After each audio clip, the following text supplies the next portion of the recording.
এবার থাকছে সারা দেশে ঘটে যাওয়া নানা ঘটনা নিয়ে টুকরো খবর, জানাচ্ছেন মনোয়ার হোসাইন।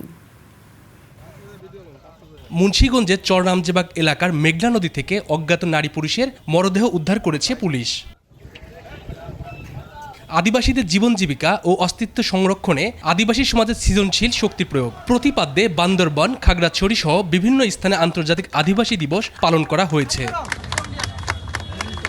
সড়ক দুর্ঘটনায় শিক্ষার্থী নিহতের ঘটনায় গাজীপুরের টঙ্গীর গাজীপুরায় ঢাকা ময়মনসিংহ মহাসড়ক অবরোধ করে বিক্ষোভ করেছে শিক্ষার্থীরা।